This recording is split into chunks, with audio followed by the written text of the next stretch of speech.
오늘 우리에게 주시는 하나님의 말씀은 이사야 55장 7절, 또 에베소서 4장 31절에서 32절을 주셨습니다. 합독하겠습니다.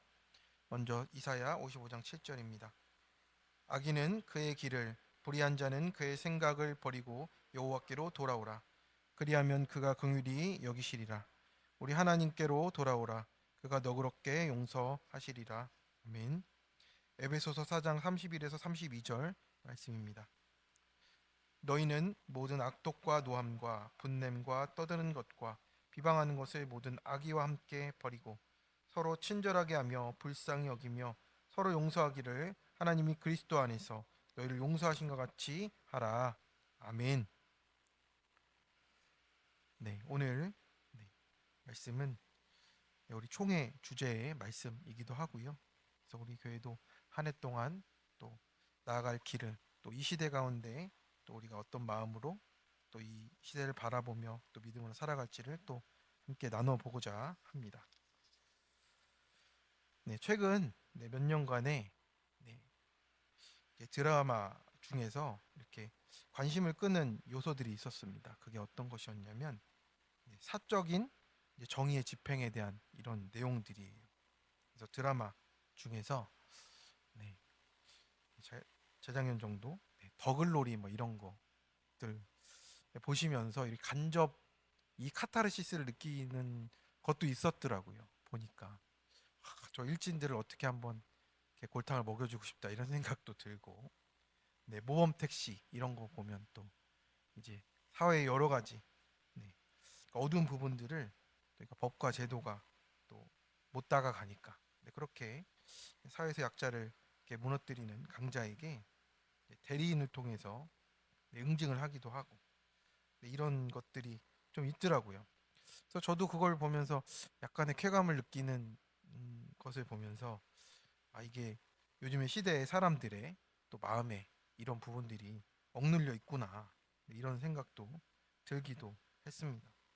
그런데 이게 속은 시원해 보이지만 그죠? 그런데 그게 성도의 방법은 또 아니잖아요. 그래서 이 분노의 윤리가 가끔은 왜곡되어서 정당성의 환상을 만들기도 하는 거예요. 그래서 이 사람들은 또 디지털 세계 속에서는 또 익명성으로 또 뭐 댓글을 뭐 정의감 있게 달고 뭐 또 이렇게 그런 여러 가지 방법들로 하는 모습들을 보이기도 합니다. 그런데 이렇게 일방적인 정의감은요, 결국에는 또 타인의 삶을 집단적으로 침해하는 폭력도 되는 거예요. 그래서 이러한 현상을 정의 중독이라고도 한다고 합니다. 그래서 내가 피해 당했다고 하는데 또 한편으로는 어떻게 되냐면 또 하나의 가해자가 되고 있는 거예요. 나도 모르게 나의 정의에 취하면 그렇게 될 수 있다는 뜻이죠. 그래서 그만큼 오늘날 우리는요, 반목과 적대와 또 분열과 갈등이 심한 이 시대를 살아가고 있습니다. 그래서 우리 사회적으로도 그렇고 동서가 갈려 있고 또 이념이 갈려 있고 또 이웃과의 관계 속에서도 우리의 마음의 벽들이 높게만 이렇게 쳐져 가는 것들을 보게 되는 것 같습니다. 그래서 이런 현실 속에서 세상의 방법으로는 출구 없는 분노가, 출구 없는 또 그런 마음들이 무한 순환하고 있는 아수라장이 되는 것 같아요. 그런 곳에 참된 평화가 임하게 하는 것이 정말 이 시대가 정말 원하는 것이고 또 이 시대의 교회가 그 부르심에 응답을 해야 될 때라고 우리가 보여지는 겁니다. 그래서 세상에는 두 가지의 평화의 개념이 있습니다. 먼저는 이제 로마인들이 추구했던 팍스입니다. 팍스 로마나라고도 하죠. 세상 사람들은 힘을 가져야 평안하다라고 믿습니다. 이번에도 베네수엘라 대통령을 미국이 갑자기 가서 이렇게 머리를 딱 끄집어내듯이 그 사람만 딱 잡아냈어요. 그걸 보면서 야, 미국은 힘이 정말 세구나 이런 생각이 들었습니다. 전쟁 날 법한 일인데 그렇게 한 번에 그렇게 일을 하는 걸 보면서 역시 세상은 힘의 이 팍스가 이렇게 존재하고 있습니다. 이는 힘과 권력으로 상대방을 억누르는 이제 그런 가짜 평화잖아요. 내가 돈이 있고 자식이 성공하고 남편이 또 아내가 내 뜻대로 움직여줘야 평안하다. 이게 우리의 팍스가 되는 거예요. 그러니까 내 힘으로 상대방을 굴복시켜서 얻은 평화는요, 누군가를 희생을 강요하게 되어 있어요.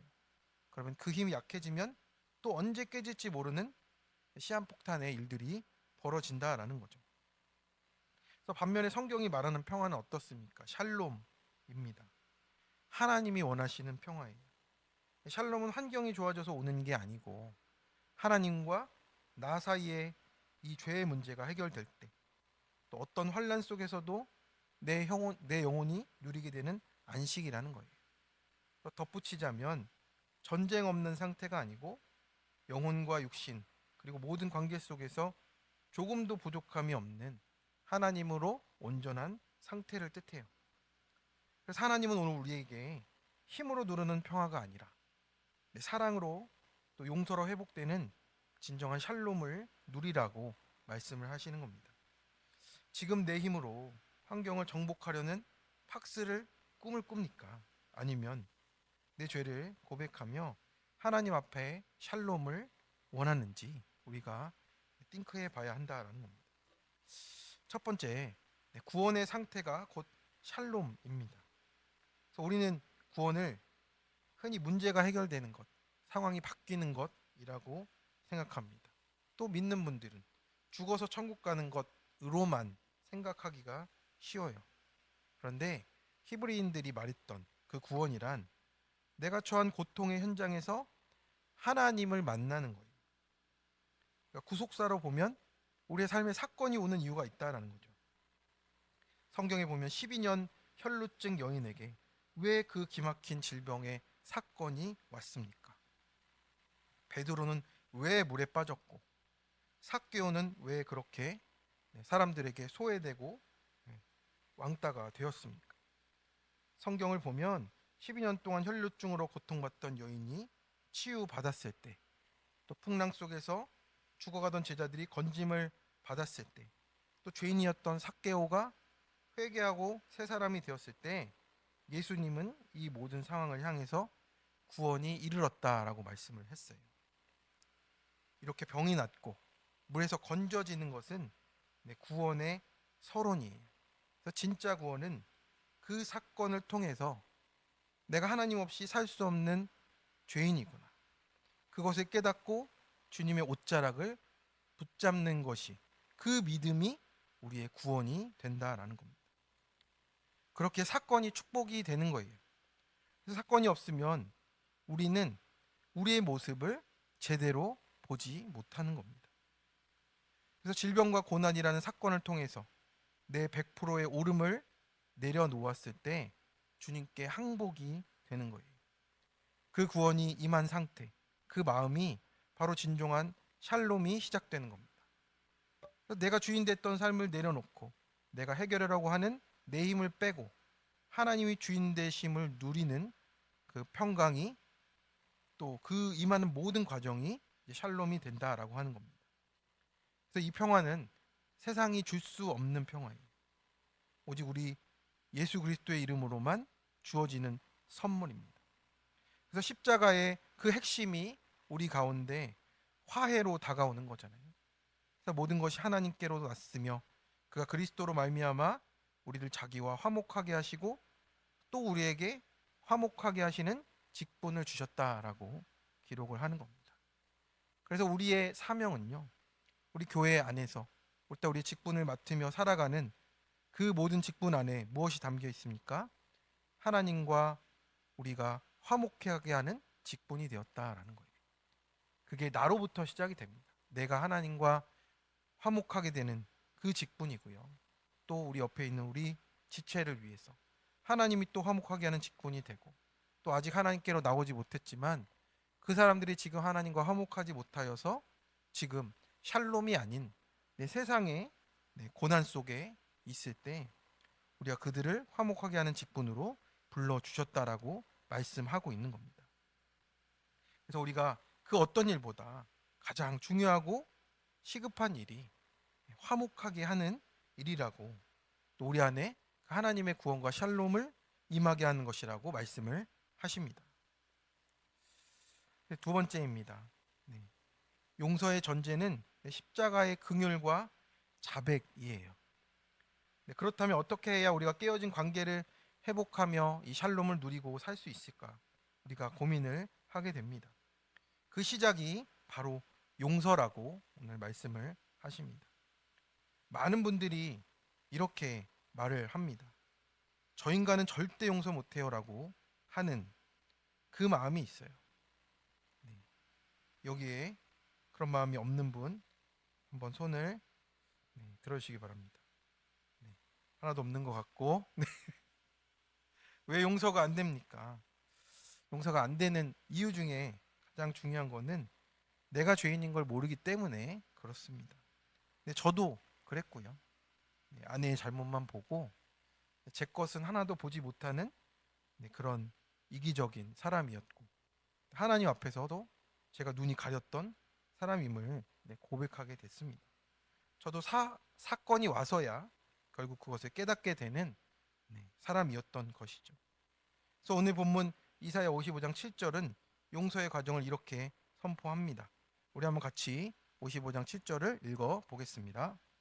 악인은 그의 길을, 불의한 자는 그의 생각을 버리고 여호와께로 돌아오라. 우리 하나님께로 돌아오라. 그가 너그럽게 용서하시리라. 아멘. 그래서 우리가 먼저 할 것이 있다라고 합니다. 먼저 할 것은 악인의 길을, 불의한 그 생각을 버려야 한다라는 거예요. 아니 우리가 악인인가? 아니면 내가 불의한 생각을 하고 있나? 근데 이것이 우리가 하나님 앞에서의 나의 모습이라는 거죠. 그러니까 하나님의 말씀을 떠나, 또 하나님의 그 가치관을 떠나 있는 나로부터 나오는 그 모든 것들이 그게 길이 되고 그 생각이 우리의 결과가 되고 있다라는 거예요. 그래서 용서는 상대방의 잘못을 묵인해 주는 게 아니고요. 그 모든 것에 앞서 내 죄를 보는 것부터 시작한다고 하십니다. 그렇게 내 자아가 옳다 하는 길과 내 생각을 버리게 되는 것이 여호와께 돌아오는 것이에요. 그냥 내가 여호와께 돌아왔다 이런 명제를 외친다는 게 아니라 내 길과 생각을 버리는 게 여호와께 돌아오는 것이다라고 말씀을 하는 겁니다. 나를 내려놓음으로 여호와라는 우리의 존재의 그 우리의 근원이 되시는 여호와 하나님 앞에 내가 그 깊은 곳으로 내 존재 자체가 들어가게 되는 거예요. 그래서 긍휼에 해당하는 이 히브리어의 라함은 어머니의 자궁을 뜻하는 것과 관련이 있는 거예요. 어머니가 자궁 속의 아이를 보호하고 품듯이 하나님께서 우리를 그렇게 섬세하고 깊은 사랑으로 품어 주신다라고 말씀을 하는 겁니다. 그래서 우리가 잘나서 용서하시는 것이 아니고 주님의 십자가의 대속을 치름으로 또 우리를 당신의 자녀로 삼으셨기 때문에 우리를 품어주고 계신다라고 하는 겁니다. 그래서 우리 이 용서 가운데는 우리가 반드시 또 통과할 전제가 있어요. 그것은 자신의 잘못을 인정하는 자백이 있어야 된다라는 거죠. 요한일서 1장 8절에서 9절의 말씀을 같이 한번 읽어 보겠습니다. 만일 우리가 죄가 없다고 말하면 스스로 속이고 또 진리가 우리 속에 있지 아니할 것이요 만일 우리가 우리 죄를 자백하면 그는 미쁘시고 의로우사 우리 죄를 사하시며 우리를 모든 불의에서 깨끗하게 하실 것이요 아멘.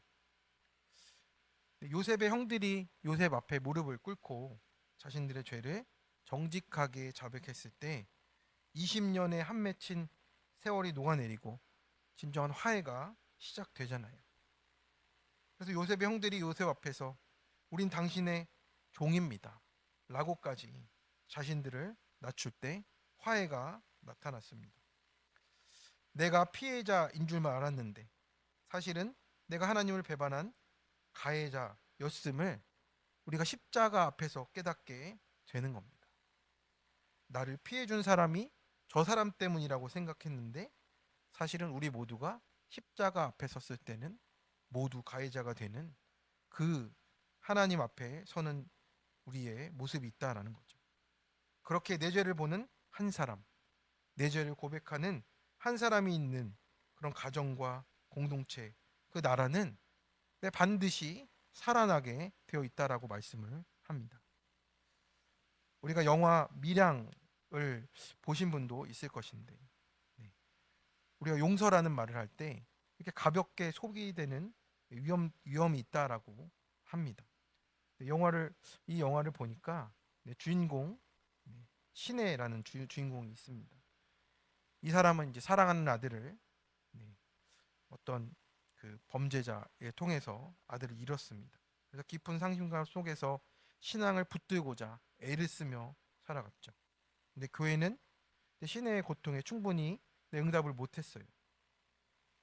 그래서 이제 가해자를 어느 날 이제 만나러 갔습니다. 이제 자기도 기도를 열심히 하고 하나님 믿는 믿음으로 이 가해자를 내가 가서 용서하리라. 가서 이렇게 찾아갔습니다. 그런데 그 아들을 죽였던 범죄자가 묻지도 않았는데 자기는 하나님께 용서받았다라는 거예요. 그렇게 말하는 순간 이제 이 주인공 신혜가 오히려 무너졌어요. 자기에게는 아무 사과가 없고 어떤 회개가 없이 그냥 자기의 구원만 선언하니까 이 신하에게 이중의 상처와 배신감을 느꼈다라는 거죠. 우리가 이것을 보면서 우리의 용서에 대해서 생각해 보게 되는 겁니다. 우리의 용서는 피해자에게 무조건 인내나 자기 부정을 강요하는 명령은 아니에요. 오히려 과거의 고통 속에서 얼매인 삶에서 해방되어서 새로운 삶을 열어가도록 하나님께서 오히려 그 영혼에게 사랑의 권면을 하시고 그 피해자 자신의 존엄을 회복하는 은혜로 주어지는 겁니다. 그래서 동시에 참된 용서는 하나님과의 관계 안에서만 머무는 것이 아니라 타자와의 관계 속에서도 회복하는 그 현실 가운데로 또 이끌어지는 거예요. 그래서 우리가 어떤 관계나 문제 속에서 쉽게 하나님께 용서받았다 하기 전에 우리가 현실에서 치러가며 가는 값이 있다라는 거예요. 분명히 우리가 구원을 받는 우리 대속의 모든 값은 주님이 치르셨습니다. 그런데 깨어진 마음과 이 관계와 상처의 회복을 위해서는 우리가 지나가는 과정이 있다라고 분명히 말씀하십니다. 자백하고 또 회개하고 또 관계 속에 사과하고 이런 실제적인 말씀에 적용이 있어야 되고요. 또 죄의 결과로 인해서 발생되는 모든 들어야 할 말들을 듣고 가야 합니다. 그것을 나는 거기서부터 내가 그것을 포기하면 어떠한 변명으로 살아내고자 하면 또 그것도 계속적인 문제가 반복이 되는 거예요. 그래서 우리가 들어야 할 말들을 들을 때 어떠한 변명 없이 주님 앞에서 묵묵히 살아내는 것이 용서의 과정이 되고 또 성도의 삶이라고 말씀을 하십니다. 그래서 우리 역시 하나님 앞에 또 이웃 앞에 상대방의 죄의 목록을 적는 것이 아니고 내 허물, 내 악독, 내 판단을 정직하게 인정하면서 주님께 돌아가는 것입니다. 그래서 그 십자가가 우리가 원수 되었을 때 먼저 우리를 용납하신 자기 아들을 내어주신 그 용서의 결정체가 되는 것입니다. 그래서 우리가 십자가에서 용서를 배우게 되는 거예요. 세 번째입니다. 모든 악의를 버리고 사랑을 더하라고 하십니다. 이제 우리도 그 십자가 앞에서 내 모습을 보며 하나님의 마음을 보기를 원합니다. 근데 우리가 구체적으로 해야 될 일들이 있어요. 에베소서 4장 31절의 말씀입니다. 우리 한번 같이 읽어 보겠습니다. 너희는 모든 악독과 노함과 분냉과 떠드는 것을 비방하는 것을 모든 악의와 함께 버리고라고 했어요. 그래서 우리가 먼저 악독과 노함과 분냉과 비방을 버리라고 합니다. 그래서 우리는 우리의 죄를 지적당할 때 가장 어려운 일이 뭡니까? 나의 억울함이에요. 이 억울함 때문에 우리 안에 있는 모든 것들이 나오는 거죠. 악독이 나오고 노함이 나오고 분냄이 나오고 비방이 나온다고 하는 거예요. 그것이 억울하니까. 또 왜 안 버려지냐면 내가 옳다는 자기의가 살아있기 때문에 그래요. 그래서 최고의 영성은 내 죄를 보는 것이고요. 최고의 시험은 억울함이에요. 우리가 그 영성 앞에 또 그 삶의 자리로 이끌어지는 것은 하나님이 지금 우리를 하나님 가까이로 이끌고 계신다라는 겁니다. 이것들은 상처받은 우리 마음에 쌓인 감정의 찌꺼기들이에요. 이것들이 우리 속에 남아 있으면 우리 영혼을 상하게 합니다. 그리고 동행하시는 성령님을 근심하게 하는 일이 되는 거예요. 그래서 내 힘으로는 이 감정을 어떻게 다 씻어내겠습니까? 그런데 주님이 나를 어떻게 용서하셨는가로 그렇게 묵상하며 나아갈 때 우리가 용서할 힘을 또 얻게 된다라고 말씀을 하시는 겁니다. 그러면 그렇게 버려진 자리, 또 우리 안에 있는 그 악독과 노함과 분냄과 떠드는 것과 비방하는 것이 없어지면 다른 것을 채워야 한다라는 거죠. 에베소서 4장 32절을 같이 읽어 보겠습니다. 서로 친절하게 하며 불쌍히 여기며 서로 용서하기를 하나님이 그리스도 안에서 너희를 용서하신 것 같이 하라. 아멘. 그래서 우리가 새로운 삶의 방식을 우리 안에 말씀으로 심으라고 하시는 겁니다. 서로 친절하게 하고 불쌍히 여기고 용서하는 삶으로 제시하고 있어요. 그런데 이것이 우리의 힘으로 되지가 않는다라는 것이죠. 성도 여러분, 혹시 헬스장에서 무거운 덤벨을 들어보신 적이 있으시죠? 네. 처음 들 때는 팔이 후들거리고 이걸 왜 하나 싶습니다. 기분이 좋아서 드는 사람은 없는 거잖아요. 하지만 관장님이 시키는 대로 땀을 흘리고 또 반복해야 근육이 생기고 나중에는 그 무게를 가볍게 들어 올리게 되는 거죠. 그래서 용서도 이와 같은 거예요. 많은 분이 용서할 마음이 생겨야 용서를 하죠. 말씀을 순종할 마음이 생겨야 하죠. 라고 말합니다. 그런데 용서도 감정이 아니라 근육이라고 말하는 거예요. 처음엔 죽기보다 싫고 억울해서 눈물이 나도 주님의 명령이기 때문에 우리가 의지를 가지고 친절이라는 덤벨을 들고 불쌍히 여김이라는 근육을 쓰라고 하십니다. 그래서 용서는 감정이 아니라 의지를 가지고 말씀 안에서 적용하는 훈련이 되는 거예요. 내가 할 수 있는 게 아니라는 말씀입니다. 주님이 나 같은 죄인을 살리시려 십자가에 죽으셨는데 누가 정죄할 수 있겠는가를 계속 묵상하며 가는 길인 거죠. 그래서 주님은 이런 우리에게 용서했다는 말로 끝내지 말라 하시고 골로새서 3장 14절은 이렇게 말합니다. 이 모든 것 위에 사랑을 더하라. 이는 온전하게 매는 띠니라 라고 말씀을 하는 거예요. 그래서 용서했으면 거기 멈추지 말고 그 위에 사랑을 더하라고. 감정이 따라오기를 기다리지 말고 운동선수가 경기장에 나갈 때 기분 따라 나가지 않듯이 사랑이라는 띠를 매기 위해서 우리가 의지적으로 또 움직이는 그 말씀의 적용이라고 하십니다. 그래서 진정한 용서는 미워하지 않는 정도가 아니고 원수 같은 남편과 아내를 불쌍히 여기고 그를 위해 기도하고 또 상처를 싸매주는 구체적인 적용까지 나아가라는 것이죠. 그래서 용서로 시작해서 사랑으로 완성이 되는 것. 이게 주님이 우리에게 보여주신 화목의 직분이라고 말씀을 하시는 겁니다. 네, 우리 옆에 있는 분에게 당신에게 그런 직분이 있습니다. 네, 우리 기도하겠습니다. 네, 어디 가지 마시고 네, 이 직분을 잘 지켜주시길 바랍니다. 네, 우리 한 가지 예화가 있더라고요. 1994년에 루안다에서는 참 80만 명 이상이 죽었던 그 대학살의 사건이 있었다라고 합니다. 독재자 때문에 생긴 일인데 이 일 때문에 각 마을들이 서로 원수가 되었어요. 그래서 이 사람들의 이 모든 일들을 그 법정에서 해결하고자 하니 수백 년이 걸리게 생겼는 거예요. 또 어떻게 할 수가 없잖아요. 80만 명이 한 달 새에 그렇게 죽어서 나갔으니 이게 어떻게 방법이 없었던 겁니다.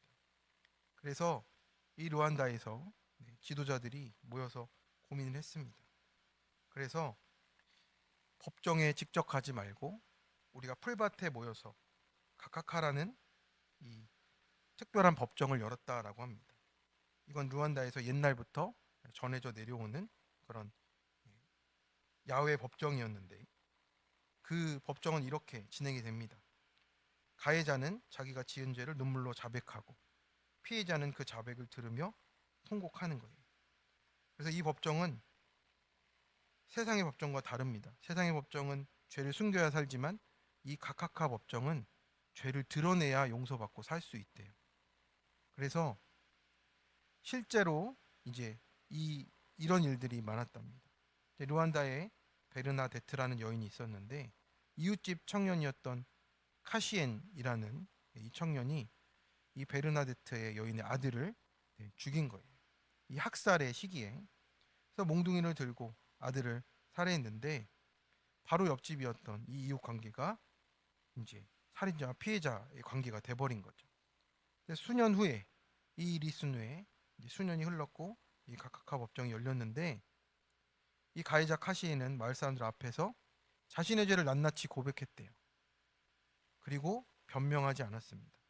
내가 당신의 아들을 죽였고 내가 악마에 씌어서 돌이킬 수 없는 죄를 지었고 나를 죽여도 좋다고 이렇게 자백을 하였습니다.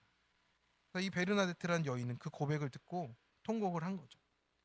하지만 그녀는 복수 대신 주님이 주신 마음을 선택했습니다. 그녀는 카시엔을 용서했고 그를 집으로 초대했습니다. 내 아들은 죽었지만 너는 살았다. 나는 아들이 필요하고 너는 돌봐줄 어머니가 필요하니 이제부터 내 아들이 되어다오. 그래서 이 카시엔은 베르나데트 집에 근처에 살면서 그 농사일을 돕고 집을 수리하며 신하들처럼 그녀를 봉양했고 두 사람은 현재 르완다 화해 공동체의 상징이 되어서 함께 강연도 다니고 이렇게 지냈다라고 합니다. 성도 여러분, 이 르완다의 베르나데트 여인을 보면 그녀라고 왜 분노가 없었겠습니까? 그런데 그 가해자 카시엔이 자신의 죄를 자백했을 때 그녀는 그 위에 사랑을 더했던 것을 보게 되는 겁니다. 단순히 용서한다는 말로 끝내지 않고 그 아들을 죽인 원수에게 밥을 해먹이고 그 아들로 삼는 이 결단 가운데 사랑의 힘을 의지했던 것을 보게 되는 겁니다.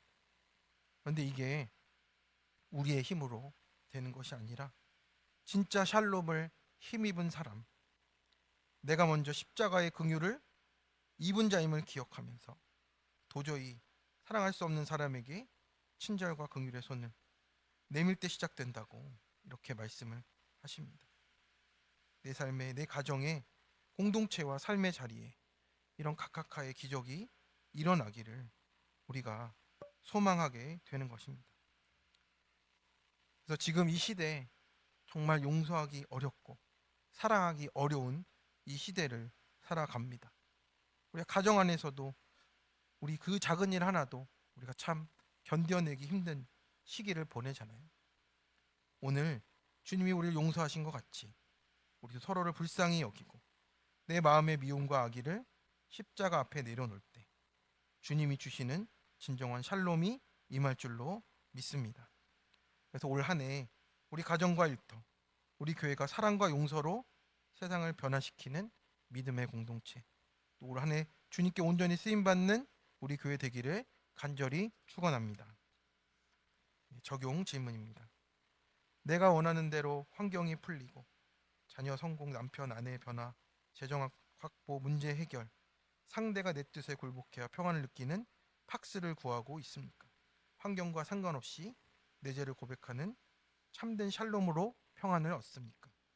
오늘 내가 100% 죄인임을 깨닫고 죽어짐으로 마음의 찌꺼기를 버리고 내가 잘못했음을 사과하고 관계를 회복할 대상은 누굽니까? 그리고 어떻게 사랑으로 매는 적용을 하시겠습니까? 네, 우리 이 시간 함께 잠깐 기도하며 나가도록 하겠습니다.